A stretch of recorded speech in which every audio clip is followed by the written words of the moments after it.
Okey, tadi saya dah tanya berkenaan tentang apa yang awak faham tentang titik pulang modal.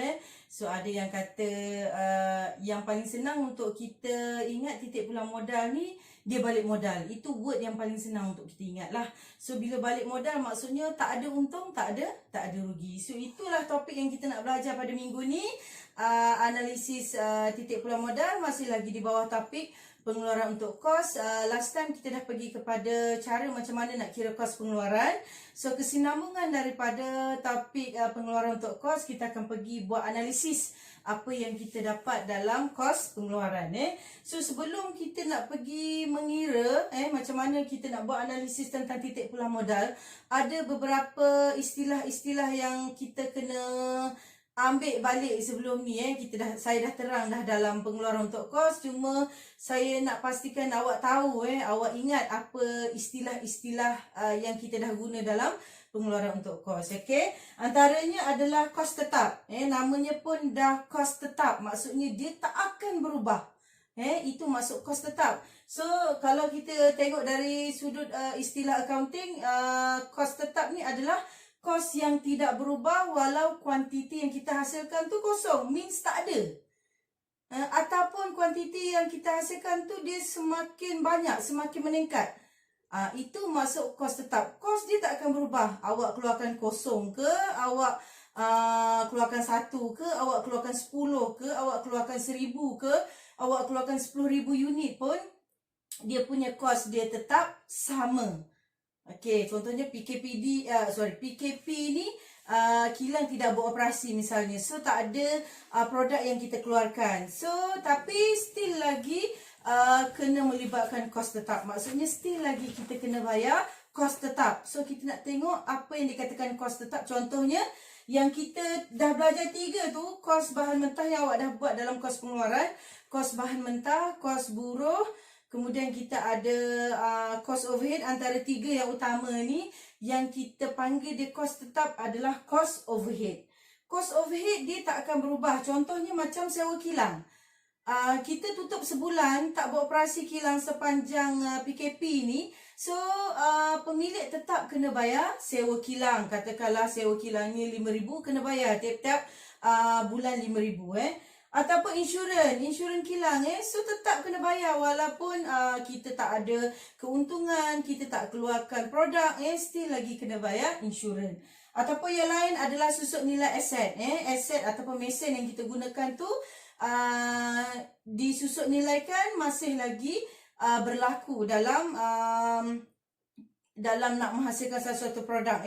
Walaupun kita tak gunakan aset tersebut. Itu adalah kos tetap yang kita dah buat sebelum ni. Antara kos tetap dia adalah kos overhead yang bawah sekali. Biasanya kos overhead ni banyak. Saya kata yang ni a few saja. Saya ingatkan balik apa yang dikatakan kos overhead. Okey, kos yang kedua adalah kos berubah. Lawan bagi kos tetap lah. So namanya pun dah kos berubah. Berubah means dia akan berubah bila masa tingkat pengeluaran tu dia berubah. Kalau sikit, maka sikitlah yang kita akan libatkan kos berubah. Tapi kalau unit yang kita keluarkan tu lebih banyak, maka lebih banyaklah kos berubah kita akan libatkan. Contohnya macam kos bahan mentah. Bahan mentah contohnya kita nak buat sebiji kek. Kalau sebiji kek, kita memerlukan mungkin 1 kilo tepung. Tapi kalau misalnya kita nak buat 100 biji kek, tak bolehlah melibatkan 1 kilo tepung. Mungkin kita melibatkan 100 kilo tepung misalnya. So semakin tinggi unit yang kita nak keluarkan, semakin banyaklah kos berubah yang kita akan libatkan. Itu contohnya lah. Antaranya yang pertama adalah kos bahan mentah. Okey, kos yang kedua adalah kos buruh. Maksudnya orang yang menghasilkan produk tu, kalau misalnya kek tadi 1 biji boleh buat seorang, tapi kalau 100 biji tak boleh buat seorang, mesti melibatkan lebih daripada seorang. Itu maksudnya. So kos berubah ni dia sentiasa berubah-ubah mengikut tingkat pengeluaran yang kita nak hasilkan. So kalau sikit, maka sikitlah penggunaan kos berubah. Tapi kalau dia banyak, maka lebih tinggilah kos berubah kita akan libatkan. Okey, kita tengok kelok yang melibatkan kos ataupun hasil dan juga melibatkan unit pengeluaran. Macam mana kita nak tengok kelok bagi kos tetap dan juga kos berubah. Yang biru ini, yang mendata ini adalah garisan untuk kos tetap. So kos tetap ni kita kata dia adalah malar. Malar tu maksudnya mendata. Mendata tu maksudnya mati. Mati ataupun graf awak dia 40 je dapat dalam peperiksaan sampailah SPM. So dia mendata saja. Itu adalah garisan kos tetap. Okey, manakala garisan kos berubah, kita ambil daripada kosong ni, ambil saja belah separuh. Maksudnya kat sini awak tengok pada graf pada kelok ni kalau misalnya unit yang kita keluarkan tu mungkin 10, maka kos berubahnya juga sikit. Tapi kalau yang kita hasilkan tu katakanlah 100 kat sini, 100 unit, maka kos yang kita libatkan juga semakin bertambah.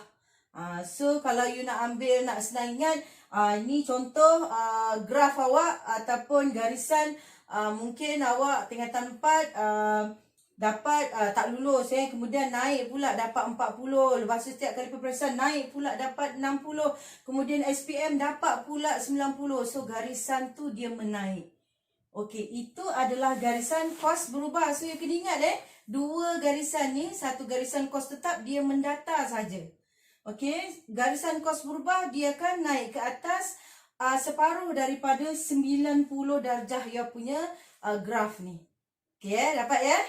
Okey, tadi kita dah tahu pasal kos tetap, kos berubah. Okey, istilah berikutnya yang awak kena tahu adalah jumlah kos. Okey, dalam jumlah kos awak kena tahu dia ada dua kos tetap dan kos berubah. Jumlah, so bila jumlah, so kita tambahkan saja dua. You akan dapat jumlah kos. Sebab apa awak kena tahu setiap istilah ni dan dia punya formula dia. Sebab kadang-kadang soalan tu dia boleh jadi direct ataupun dia boleh jadi indirect, secara tak langsung. Maksud secara tak langsung tu dia tak bagi dalam soalan, dia cuma bagi yang umum. So awak kena cari di mana nak dapatkan jawapan. Kalau soalan tu senang, dia direct je bagi. Oh, kos berubah dia dah bagi, jumlah kos dah bagi. Tapi kalau misalnya semua tu dia tak bagi, so awak kena tahu istilah-istilah lain yang boleh menyebabkan awak tahu macam mana nak kira jawapan. Baik, ini adalah jumlah kos. Barulah kita tengok apa dia titik pulang modal. Yang dikatakan balik modal tu sebenarnya, bila kata balik modal, maksudnya jumlah kos dia sama dengan jumlah yang kita dapat. Itu maksud dia. Dia sama, tak ada beza. Ataupun dalam berti kata yang lain, bila kita tolakkan hasil tolak kos yang kita libatkan dalam nak menghasilkan produk tu, dia kosong. Okey, dia balik modal saja. So itu kita panggil dia titik pulang modal. Okey, kenapa mesti nak buat analisis? Kenapa mesti nak buatkan analisis titik pulang modal pada kos pengeluaran yang kita dah dapat? Ataupun kenapa setiap peniaga ni dia mesti tahu macam mana nak buat analisis titik pulang modal ni? Baik, yang pertama sekali, sangat penting kalau misalnya lepas SPM ni awak nak jual burger ke, awak nak buat kek ke, jual ke, kuih dan sebagainya. So sangat penting untuk awak buat analisis titik pulang modal ni. Sebab apa? Yang pertama, supaya kita boleh tentukan tahap pengeluaran untuk kita elak kerugian. Contoh awak dah keluarkan kos semua sekali yang you libatkan RM100. Maksudnya kat sini titik pulang modal tu perlu awak buat supaya awak pastikan hasil yang awak dapat ni mesti 100. Kalau you tak dapat hasil jualan 100, maksudnya you mesti rugi. Jadi untuk kita elakkan kerugian dalam perniagaan ni, kita kadang-kadang bukanlah nak untung sangat. Bergantung kepada cuaca, kadang kita bergantung kepada situasi negara misalnya. Macam sekarang ni, tengah PKP misalnya, yang kita harapkan apa yang kita dah keluarkan kos tu kita dapat balik. Maksudnya balik modal. Itu sebab kenapa kita perlu buat analisis. Supaya bila kita tahu, oh kalau kita jual nasi lemak ni 50, baru kita akan dapat balik modal misalnya. Itu maksud yang pertama. Kita dapat tentukan berapakah unit yang kita boleh jual supaya boleh tampung kos yang kita dah keluarkan. Itu yang pertama. Yang kedua, untuk kita tahu jumlah keuntungan atau kerugian pada tingkat pengeluaran tertentu. Itulah tadi saya kata, mesti jual 50 baru kita tahu boleh balik modal. Kalau you jual kurang daripada 50, mesti awak akan rugi. So kita dah anggar dah. You set, katakanlah, kalau kita dapat jual 40 ni, kita rugi, katakanlah kita rugi RM10 misalnya. Tapi kalau misalnya kita jual 50, balik modal. Kalau misalnya kita jual lebih daripada 50, maksudnya you dapatlah untung sikit. Itu adalah yang kedua. Baik, yang ketiga, kita nak rancang pengeluaran tu supaya dia boleh dapat untung yang kita sasarkan. Biasanya dalam perniagaan ataupun dalam pengeluaran, dia dah setkan dah berapa untung yang dia nak capai. Contohnya macam saya kata tadi, meniaga nasi lemak tadi. So, mungkin mak dah cakap dah, okey, kita mesti jual 100 nasi lemak. 100 bungkus nasi lemak. Baru kita boleh dapat untung RM100 misalnya.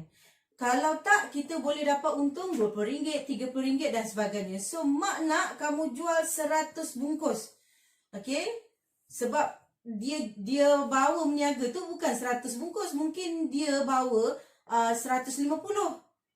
So, dia ada benchmark kat situ. Dia ada standard dia. So, mak awak kata mesti jual setiap hari 100 bungkus. Supaya awak dapat untung RM100 misalnya. Itu untung yang kita sasarkan. That's why dalam perkilangan, kalau siapa pernah dengar dulu dia akan cakap, mesti satu hari ni mesti capai target. Target tu lah yang dia sasarkan. Supaya apa? Supaya kos yang dikeluarkan tu dia boleh menampung harga produk yang dia nak jual nanti. Dia dah set dalam perkilangan, lagi skala dia lebih besar. So biasanya dia akan bagi tahu, okey, bahagian ni, mesin ni mesti capai target 1000 unit misalnya yang kita nak hasilkan. Kalau kurang daripada 1000, maksudnya kita akan rugi. Sebab kos yang dikeluarkan adalah 1000 untuk 1000. Okey, sebab tu kadang-kadang pengurus ni dia kata, okey, tak capai target lagi, so kena buat overtime. Itu yang kita panggil dia overtime sebab nak capai target. Okey, itu memang penting dalam pengurusan ataupun dalam pembuatan keputusan sebab yang kita sasarkan adalah keuntungan, bukan kerugian. Okey, barulah kita pergi kepada kaedah nak buat analisis titik pulang modal. So kita akan menggunakan dua kaedah. Kaedah yang pertama kita panggil dia kaedah margin caruman ataupun kaedah margin sumbangan. Tapi biasanya saya akan gunakan perkataan margin caruman lah. Margin tu adalah dalam bentuk keuntungan peratus biasanya. Margin kita nak cari margin keuntungan ataupun margin caruman. Kaedah yang kedua adalah kaedah graf. So biasanya kaedah graf ni dia base pada kaedah yang pertama ni, kaedah pengiraan. So biasanya dia akan keluar sekali. Okey, bahagian A awak kena jawab dulu kaedah margin caruman. Kemudian daripada apa yang you jawab tadi, kita akan pindahkan dia dalam bentuk graf. Soalan ni dia memang jarang keluar tapi soalan ni lah yang kita aim untuk awak dapat markah. Collect markah seberapa banyak sebab soalannya dia hanya ada formula dan dia hanya ada graf. Nanti saya ajar awak macam mana nak gunakan formula dan menggunakan teknik graf. Buat graf tu awak kena praktis je. Memang tu saja dia punya graf dia. Baik, kita tengok dulu apa formula untuk kaedah margin. Okey, nak cari TPM. Kos tetap mesti bahagi margin caruman seunit. Dia nak seunit sebab margin caruman, kalau dia tulis margin caruman, awak kena dapatkan seunit. Nak dapatkan seunit, awak mesti bahagi dengan unit yang kita keluarkan. Tu keyword dia.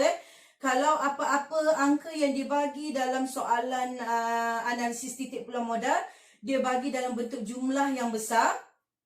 So, bila formula dia nak dalam bentuk seunit, mesti bahagi operasinya mesti bahagi dengan unit yang kita keluarkan. Itu keyword dia Right, next bahagi margin caruman seunit. Apa dia margin caruman seunit? Ni yang bawah ni. Okey, formula dia harga jualan seunit tolak kos berubah seunit.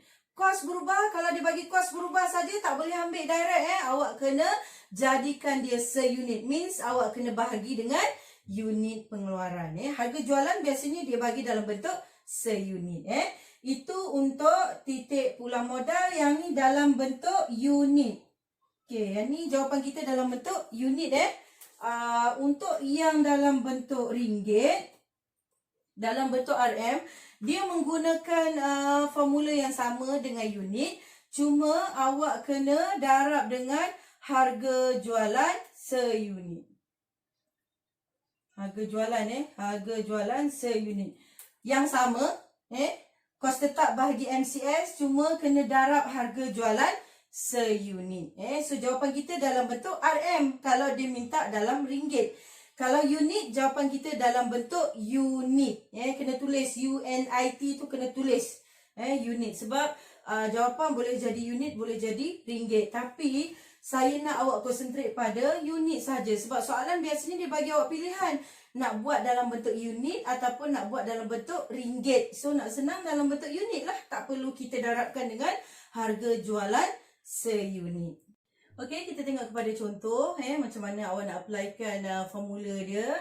Okey, soalan berikut adalah kos-kos yang dilibatkan dalam menghasilkan keropok ikan yang dijual dengan harga RM2 seunit. Dia dah bagi tahu dah harga dijual RM2 seunit. So ni adalah harga jualan seunit. Kena tahulah.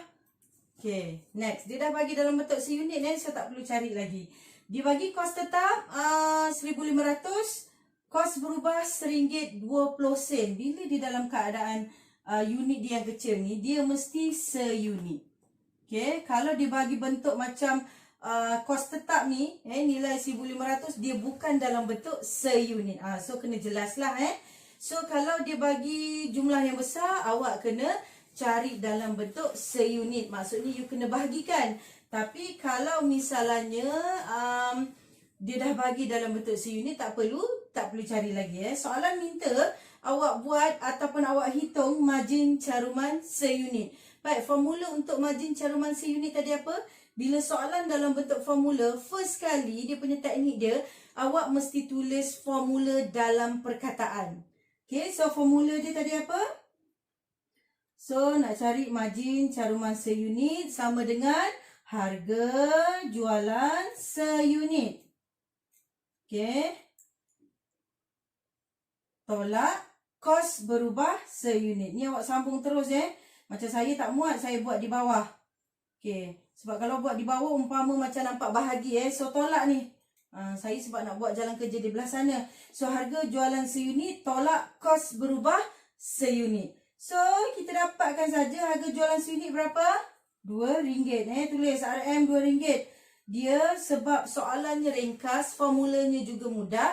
Dia punya tanda tu awak mesti buat unit ukuran tu mesti awak tulis. Sebab soalan boleh jadi RM, boleh jadi unit. Sebab harga mestilah dalam bentuk ringgit. Tolakkan dengan kos berubah seunit ni RM RM1.20. So dapat berapa? RM2 tolak RM1.20. Dah lama dah tak beli makanan dekat kantin. So sama dengan 80 sen ni RM 0.80. Okey, jangan pula tulis 80 sen macam ni tu tak adalah. So tulis dia RM 0.80 ataupun 0.8 sifar lah. Okey, dah dapat dah 80 sen Right, daripada sini kita akan bawa dia kepada formula titik pulang modal. Nak dapatkan titik pulang modal, apa formulanya tadi?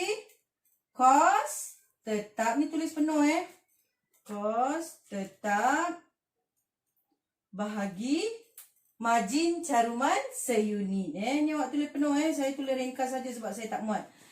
Margin caruman seunit, margin caruman seunit kita dah dapat dah dekat sini. Okey, you just ambil saja 80 sen ni So kos tetap dia dah bagi tadi RM1,500. RM RM1,500 bahagi berapa? 80 sen tadi.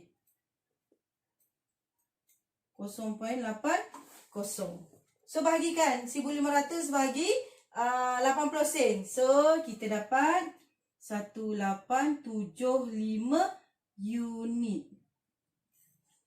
Cikgu, kenapa pula? Kita kan bahagi RM dengan RM. Dapat patutnya dalam bentuk RM. Kelas, kita nak cari titik pulang modal dalam bentuk unit. So, bila dalam bentuk unit, kita akan dapat unit lah jawapan kita. So, maksudnya dekat sini, pada tingkat pengeluaran 1875 keropok ikan ni kita keluarkan, barulah kita dapat balik modal. Itu maksud dia. Itu kenapa kita mesti buat titik pulang modal ni. Supaya kita boleh plan. Kita tak nak dapat rugi. Kalau boleh biarlah sampai balik modal. Kalau dapat untung tu satu bonus lah. So maksudnya kena tahu mesti kita jual 1875 unit keropok ikan. Barulah kita dapat balik kita punya kos ataupun modal dia. Kalau kita dapat jual 1,900, maksudnya dah set dalam kepala dah. Oh, kita mesti ada untung kat situ walaupun sedikit. Jelas kenapa mesti kita buat titik pulang? Titik pulang modal.